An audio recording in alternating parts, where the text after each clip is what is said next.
오늘 사도행전이 마지막 시간입니다. 사도행전은 마지막 시간이고요. 28장입니다. 사도행전 28장.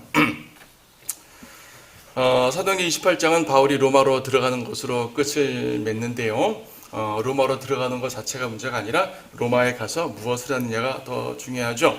로마로 들어가는 마지막 여정들이 다루어지고 있고요. 로마 투옥 속에서 어떻게 바울이 하나님의 복음을 위해서 이제 일하는가를 보게 됩니다. 자, 본문을 보도록 합니다. 구조된 후에, 27장에서 우리는 풍랑 가운데 구조가 되었죠. 구조된 후에 그들은 그 섬이 멜리테라 하는 것을 알았더라. 원주민들이 우리 각자에게 적지 않은 친절을 보여주니라. 비가 내리고 날씨가 추우므로 그들이 불을 피워놓고 우리 모두를 맞아주니라. 바울이 나무를 한아름 거두어 불에 놓으니 그 열기로 인하여 독사 한 마리가 나와 그의 손에 달라붙은지라. 원주민들은 그 독 있는 짐승이 그의 손에 매달려 있는 것을 보고 작은 애들끼리 말하기를 확실히 이 사람은 살인자라. 그가 바다에서는 구조되었어도 공의가 살려두지 않는구나 라고 하더라.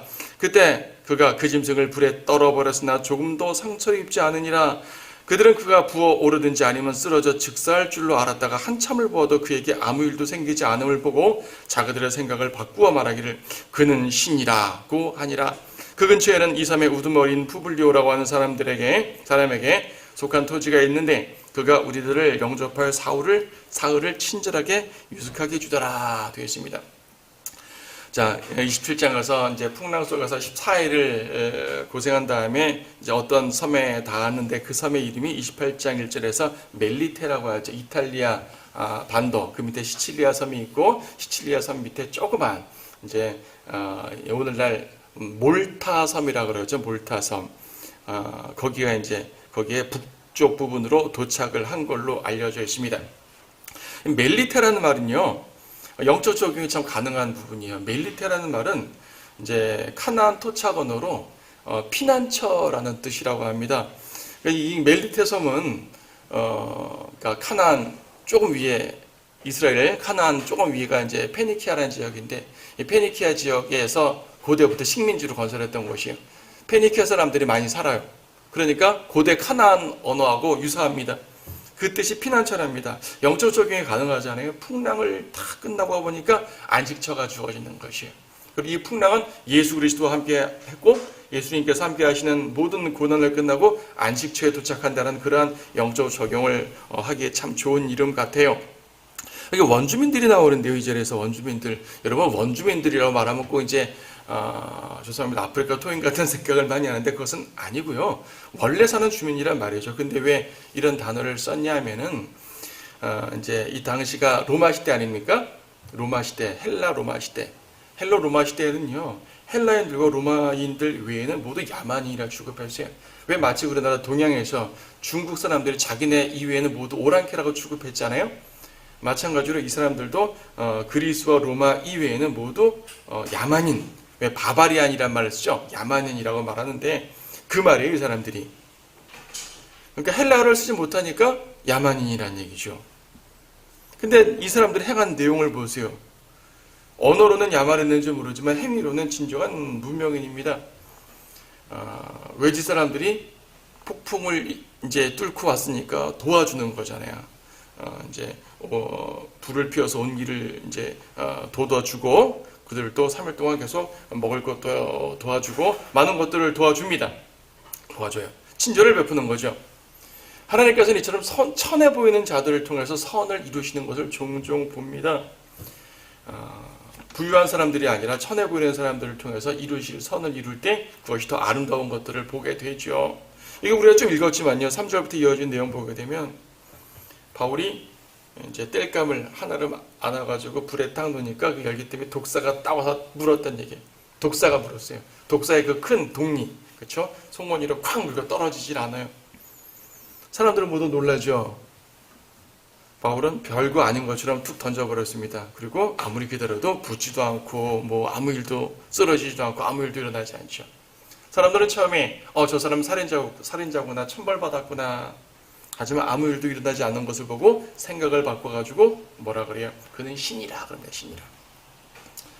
사람들의 생각은 참 변덕스럽습니다. 자주 바뀝니다.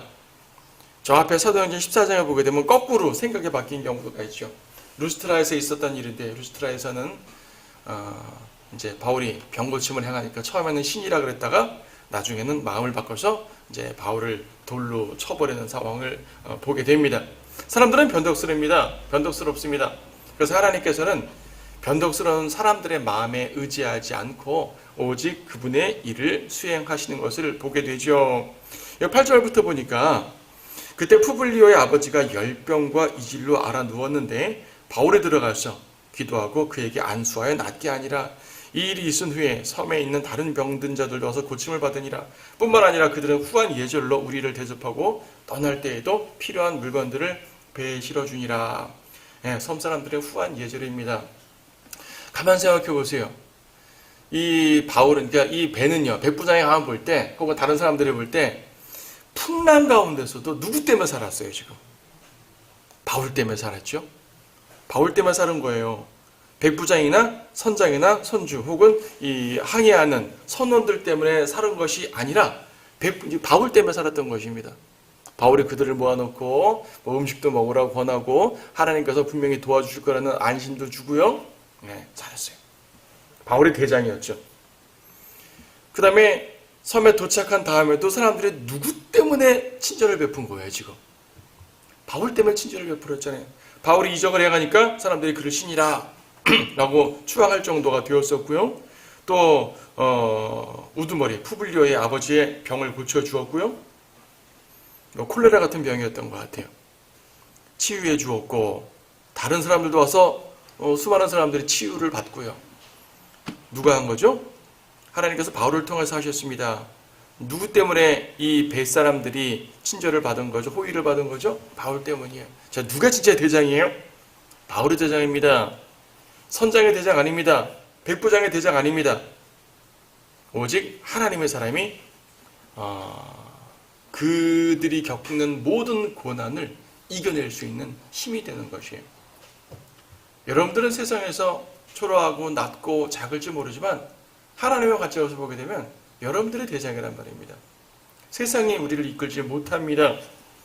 그들은 어려울 때 성도들에게 기대게 되어 있습니다. 그렇게 될 수 있도록 우리가 간증을 남겨야 된다는 사실이죠. 여기 보게 되면은 이제 독사가 물었다든지 또 푸블리오 아버지를 치유했다든지 하는 내용이요, 신약 성경에 나오는 마지막 표적이에요, 사실은.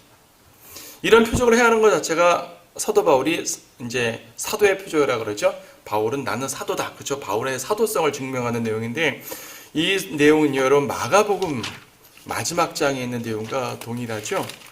마가복음 14장 이제 17절 18절. 믿는 자들에게는 이러한 표적이 따르리니 즉 내 이름으로 그들이 마귀들을 쫓아내고 또 새 방언들로 말하리라. 그들은 뱀을 집을 것이요 어떤 독을 마실지라도 결코 해를 입지 않을 것이며 병자에게 안수하면 그들이 회복되리라.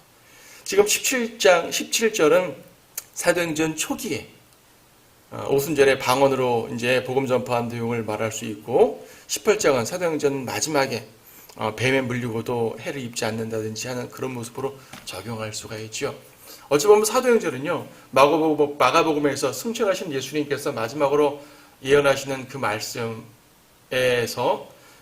이제 17장으로 시작했다가 17절로 시작했다가 18절로 끝나는 그런 모습이라고 할 수가 있습니다. 그리고 여기서 사도적 표적이 멈춰요.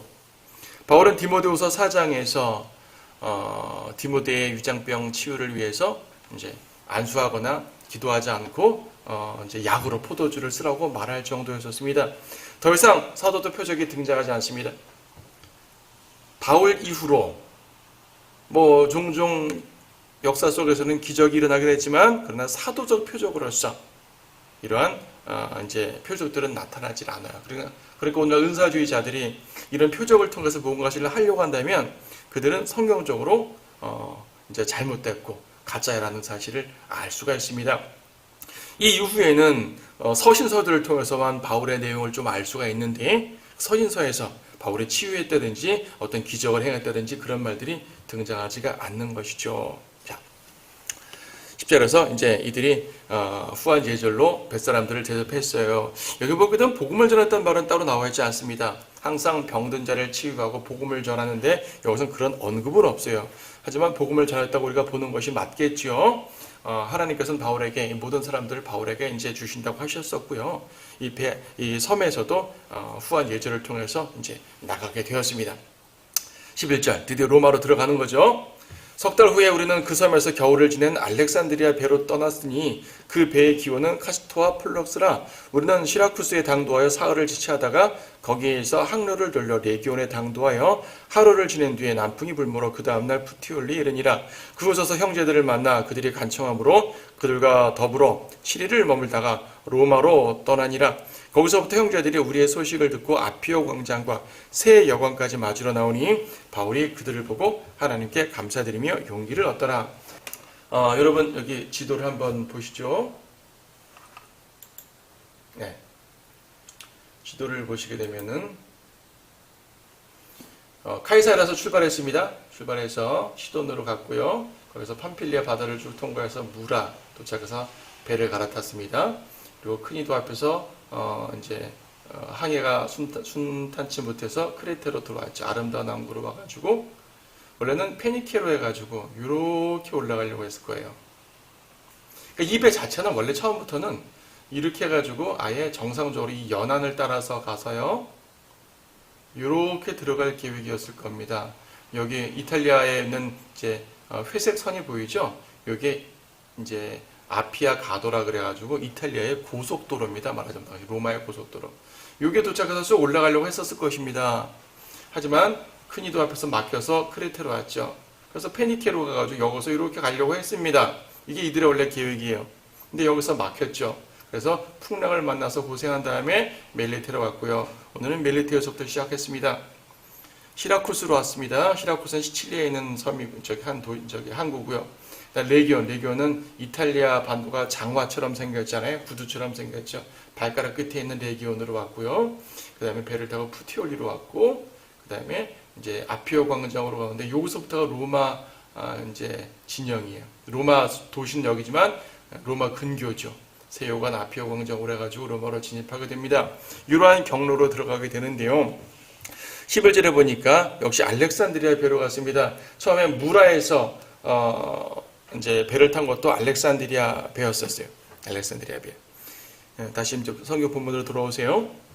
이 기호는 카스토와 플록스라라고 되는데 이게 무슨 말인고 하니 이제 여러분 개혁성경에 보게 되면 디오스구로라는 말이 써 있을 거예요. 디오스구로가 뭔가 하면 이제 당시 로마의 수호신인 쌍둥이 형제 수호신이라고 있어요.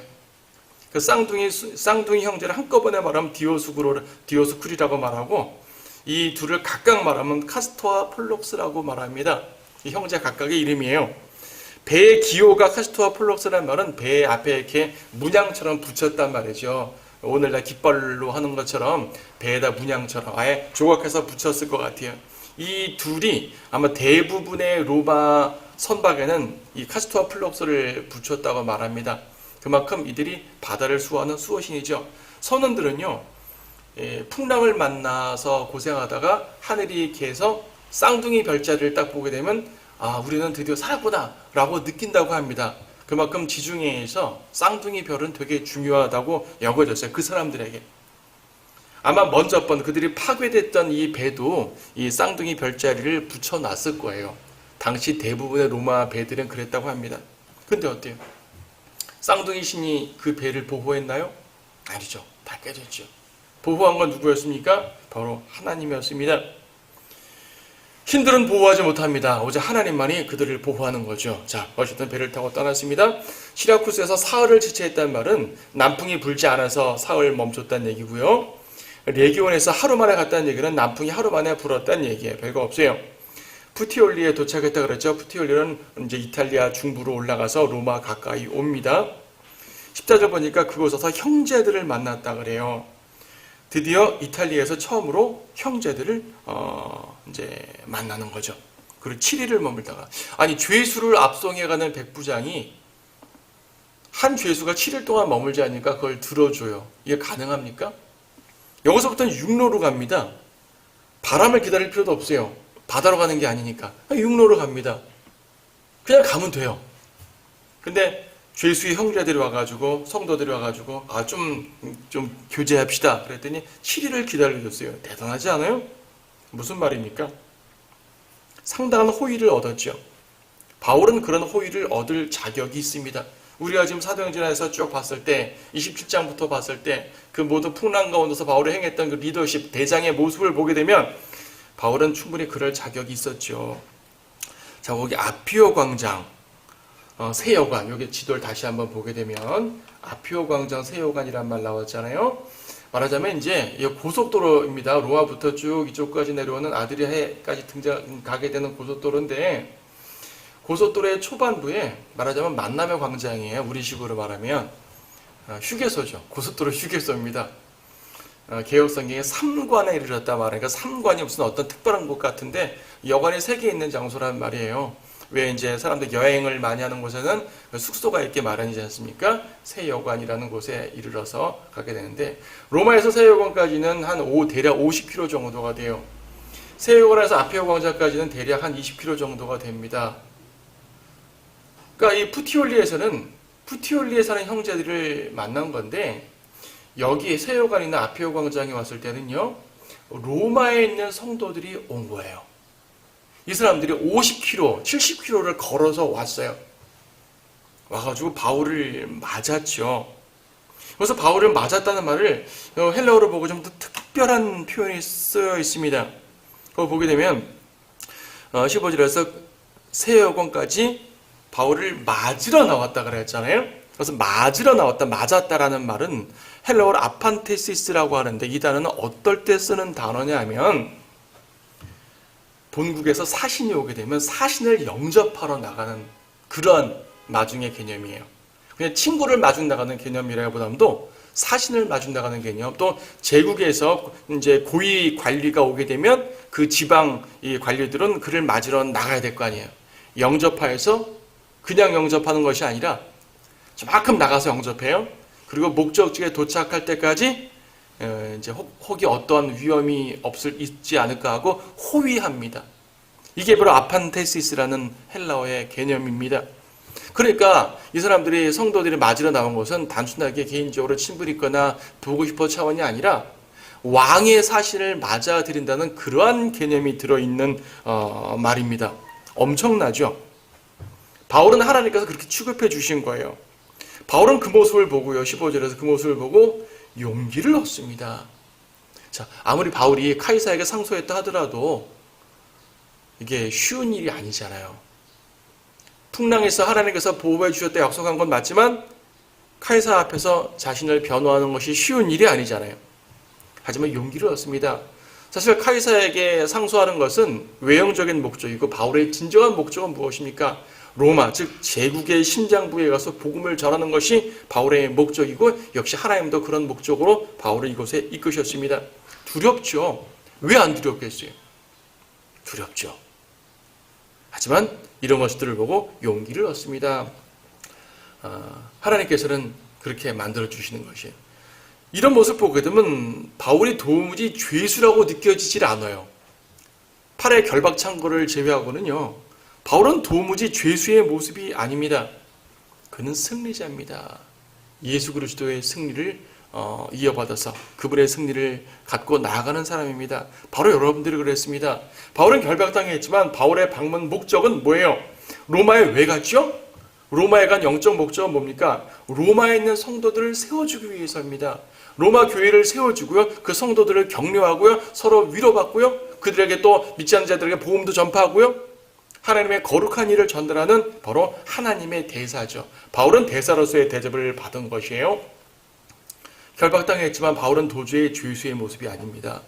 성도들은 세상에서 이런저런 모습으로 연약해 보일지 모르지만은 하나님 나라에서는 대사라는 사실을 반드시 기억하시기 바랍니다. 자, 그 뒷부분 보도록 합니다. 16절, 우리가 로마에 다다르니 백부장이 죄수들을 경호대장에게 넘겨주었고 바울은 자기를 지키는 한 병사와 함께 혼자 있도록 허락하더라. 자, 드디어 로마에 들어갔습니다. 들어갔는데 다른 죄수들은 경호대장에게 넘겨요. 보통 그렇죠. 지금 이 배는 원래 이제 호송선이 아니라 다른 목적의 배지만 백부장의 죄수들을 몇 이끌고 이 배에 탔을 거 아니겠어요? 죄수들을 경호대장에게 넘겨줍니다. 당연합니다. 백부장 임무는 끝났죠. 근데 바울은 경호대장에게 넘기지 않고 자기를 지키는 한 병사와 함께 혼자 있도록 허락하니라. 한 병사가 지키기만 하면 돼요. 그는 자기 숙소를 갑니다. 그리고 병사 몇 명이 교대했겠죠. 한 사람씩 지키는 거예요. 보통 로마에서는 이제 4시간마다 교대를 했다고 하는데 교대하면서 바울을 보는 거죠. 아마도 바울과 이 병사 사이에 느슨하게 쇠사슬로 연결을 해놨을 것입니다. 해놨을 것이고 뭐 그 정도로만 바울을 결박해 놓은 상태지 바울은 상당히 편하게 자기 숙소에 있을 수 있게 되었습니다. 로마에서 특별 대우를 받았죠. 그러니까 우리가 보통 이때 바울이 로마 감옥에 갔다라고 말하는데 로마는 2번 들어갔거든요. 1차 투옥, 2차 투옥. 보통 투옥이라고 표현을 하지만 옥살이 한 건 사실은 아닙니다. 감금 상태였다고 보시면 되죠.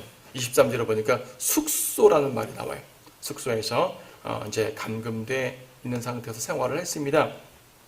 17절 그 후 사흘이 지난 뒤에 바울이 유대인의 지도층 인사들을 부르니 그들이 함께 왔더라. 바울이 그들에게 말하기를 형제 여러분 나는 우리 백성이나 조상들의 규례에 어긋나게 행한 것이 조금도 없는데 예루살렘에서 죄수로 로마인들의 손에 넘겨졌노라. 로마인들은 나를 신문하고 나서 나에게 사형에 처할 이유가 없으므로 놓아주고자 하였으나 유대인들이 반대하여 말했으므로 내가 어쩔 수 없이 카이사에게 상소한 것이요 내 민족을 걸어 고소하려는 것이 아니니라. 그러므로 이런 연유로 여러분을 만나서 이야기를 나누려고 청하였으니 이는 이스라엘의 소망 때문에 내가 이 사슬에 묶여있기 때문이라. 자, 바울이 유대인들을 먼저 부릅니다. 지금 당시 로마에는요, 유대인들의 커뮤니티, 공동체가 상당히 활성화되어 있었고요. 유대인들은 세력도 얻었습니다. 그래서요, 이 황제 가문에서도 유대인들의 영향력을 알았고요. 지금 이제 AD 60년가량 좀 되어 가고 있으니까, 60년가량 됐으니까, 예수님이 죽으신 지 30년이 더 된 상태잖아요. 말하자면 로마가 제국으로 발전된 지 한 60년 정도 된 상태입니다. 그러니까 지금 이때쯤 되면은 로마 황실에서도 저 변방 예루살렘에서 벌어졌던 그 십자가 사건에 대해서 그 예수님이라는 인물에 대해서 다들 알고 있는 그런 정도의 상황이 돼요. 유대인들의 역할이 꽤 컸죠. 유대인들은 꽤 많았습니다. 당시에 알려진 회당만 해도 11개 정도가 있다고 말하니까 상당히 커다란 커뮤니티가 형성되어 있는 걸 알게 돼요. 바울은 유대인들을 지나칠 수 없습니다. 보통의 전도여행 같으면 회당에 들어가서 복음 전파 먼저 했겠죠. 회당에 들어가서 유대인들을 먼저 복음 전파하고 그 다음에 그들이 거절하게 되면 나와서 이방인들에게 가는 것이 바울의 보통의 일반적인 설교 사역 방식이었는데 이때는 어쨌든 감금되어 있으니까 가지 못했죠. 유대인들을 부른 거예요. 예, 잘하셨어요. 유대인들을 불렀어요. 먼저 자신이 여기온 목적부터 말합니다. 아마 바울은요, 예루살렘에서 이들에게 어떤 편지를 써 보냈다고 생각을 한 것 같아요. 바울이란 자가 왔는데 올 텐데 이러이러하다. 참 나쁜 사람이다 라고 말했다는 것으로 생각하고 내가 오해하지 마, 형제를 오해하지 마시오. 내가 온 것은 이러이러한 목적 때문에 온 것이지 결코 내 민족을 고소하기 위해서 온 것은 아닙니다 라고 말합니다. 내 민족을 고소하기 위해서 온 건 아닙니다. 결과적으로는 유대인들을 고소해서 온 것 같기 때문에 그렇게 이제 변호를 하는 것이죠. 자, 바울이 와서 말한 것은 무엇일까요? 왜 상소를 했습니까? 앞에서도 여쭤봤지만 바울이 상소한 이유는 단 하나예요. 단지 죽기 싫어서 상소한 건 아닙니다. 차라리 카이사랴 감옥에서 죽었으면 바울은 영광스러운 순교를 했을 것입니다. 바울이 상소까지 해서 온 것은 뭐냐면 이런 거예요. 복음이라는 것은 로마의 사회적 질서에 반대되는 것이 아닙니다 이거죠. 복음은 순수하게 영적인 것이지 사회의 법 질서에 어긋나는 것이 아니니까 내가 복음을 전파할 때 당신들을 어떻게 하는 것이 아니기 때문에 걱정하지 마시고 나는 복음을 전파할 수 있도록 해주시오 라는 것을 상소하는 거예요. 단지 자신의 목숨만 구걸하는 것이 아니었다는 얘기죠. 바울의 목적이 상당히 중요합니다. 중요해요. 그리고 영적인 목적으로는 20절에 있는 것처럼 이스라엘의 소망 때문에, 소망은 앞에서부터 계속 얘기했죠. 부활입니다. 부활 때문에. 이들에게, 유대인들에게 말하는 것은 당신들도 이스라엘의 소망을 갖고 있지 않습니까? 근데 유대인들이 생각하는 이스라엘의 소망은 뭐냐면 이스라엘이 민족적으로 부활하는 것이었어요. 그들에게 생각하는 부활은 개인 부활이 아니라 민족적 부활입니다. 근데 항상 앞에서도 그랬지만 바울은 민족적 부활에다가 개인적 부활을 추가해 설명하고 개인적 부활에다가 예수 그리스도의 부활을 추가적으로 설명함으로써 예수님이 하나님의 아들이심을 증명해냈죠. 바울은 이 부활 얘기를 통해서 또 복음을 전파하려고 지금 얘기를 한 거예요.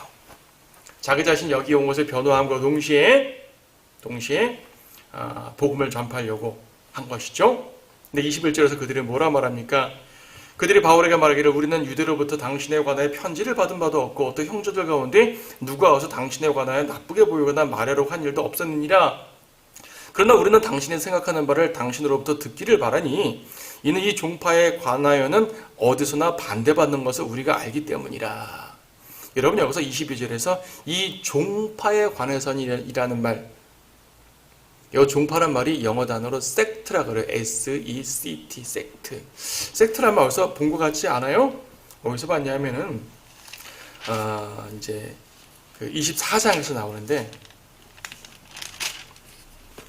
24장 5절에서 우리가 알고 보니 이 사람은 전염병자가 되어 세상에 있는 온 유대인 사이에 소요를 일으킨 자로서 나사렛 이단의 두목이며 그럽니다.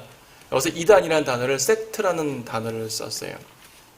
그러니까 섹트라는 말은요, 이단 종파를 말할 때 쓰는 말이에요.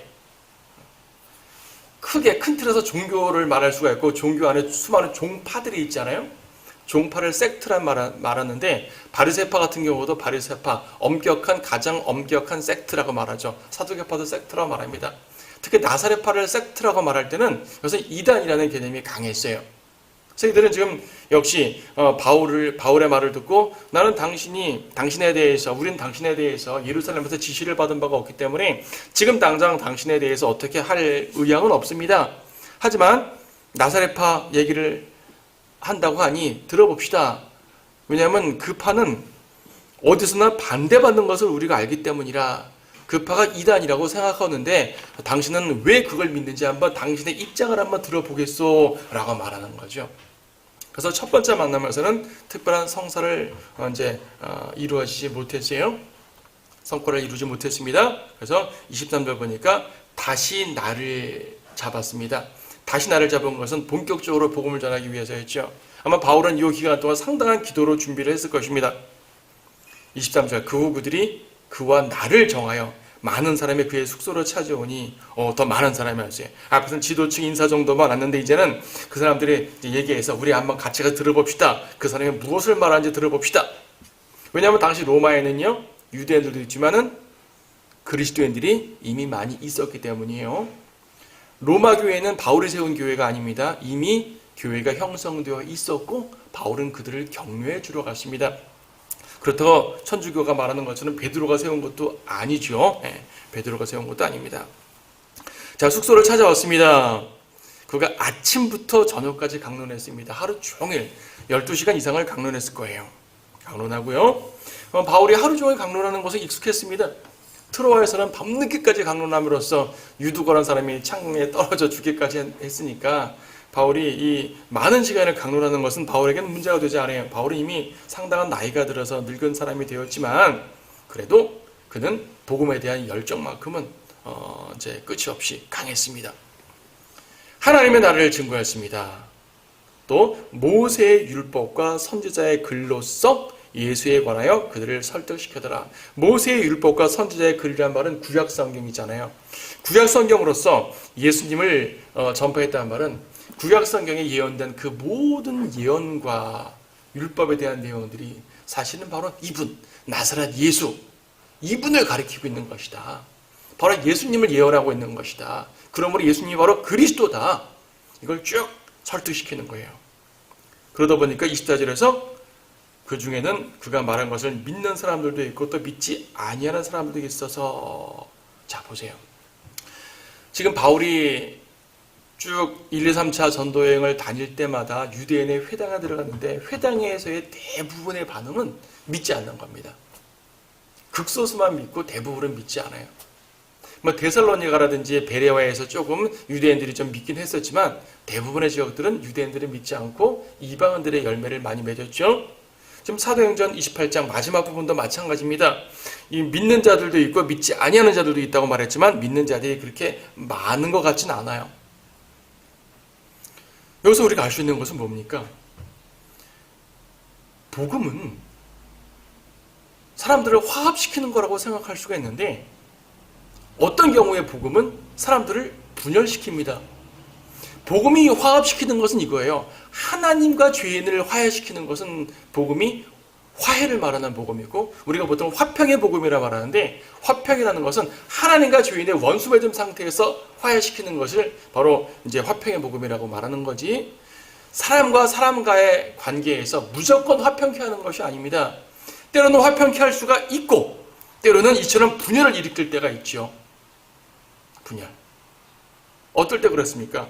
진리의 칼로 나눌 때 그렇습니다. 예수님께서는 일찍이 마태복음 10장에서 내가 세상에 화평을 주러 온 줄로 생각하지 말라. 나는 칼을 주고 왔노라. 라고 말합니다.